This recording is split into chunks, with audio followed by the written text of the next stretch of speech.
আসসালামু আলাইকুম, কেমন আছেন সবাই? আজকে কিছু কাজ দেখাবো। এই কাজগুলো আপনারা করছেন কি না, আর আপনাদের দেশে এই কাজগুলো হয় কি না,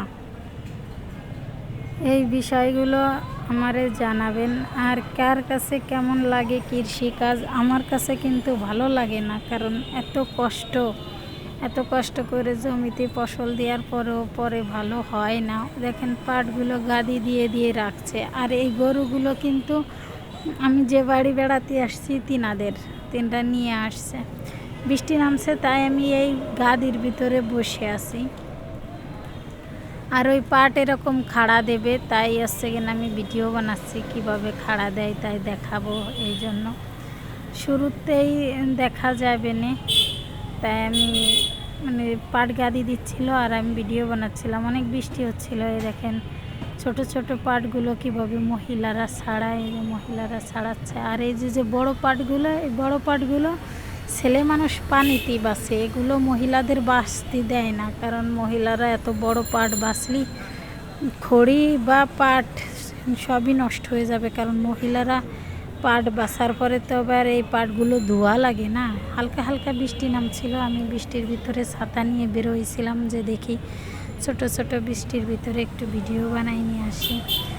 তো আমি আসতে আসতে দেখছি যে এই ভাইটা এই জায়গায় পাট বাছতেছে। পরে এই ভাইয়ের সাথে খানিক সময় গল্প করলাম। আমি জিজ্ঞেস করলাম এটা কোন জমির পাট? তো এই যে সামনের জমিরই পাট আমারে বলে দিল।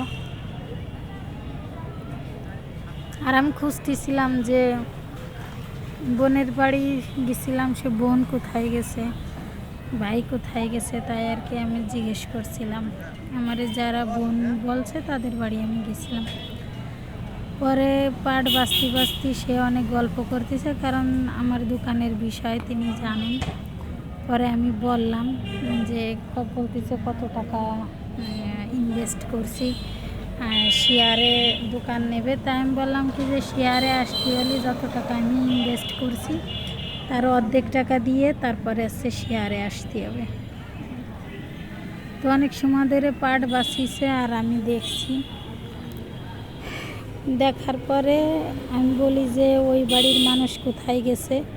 বলছে যে আমি তো দেখি নাই। পরে অনেক দেখার পরে আমি যাই শেষমেশ পাইছি। পাওয়ার পরে কেন ওই জায়গা পাট গাদি দিছে, সব করছে, সেগুলো ভিডিও করেছি। অনেক গল্প করলাম, ঠিক আছে, গল্পের তো শেষ নাই। আমারে দেখাচ্ছে যে ওই জমির পাট, ওই জমিতে এই পাট গেছে, যা গয়ে গেছে। এবার কেন ওই জমিতে ধান লাগাবে আবার।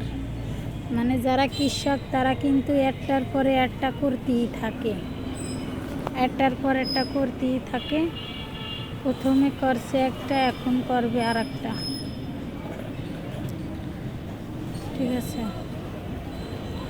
কাজ একটার পর একটা থাকেই।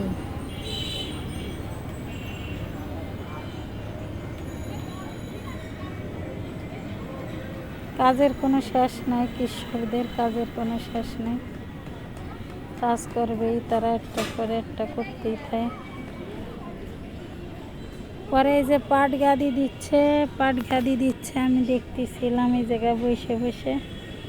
একজন ঘাস কাটতেছে মুরব্বী, তাই আমারে বলতেছে যে ভিডিও বানাচ্ছি নাকি, তাই জিজ্ঞেস করতেছিলাম।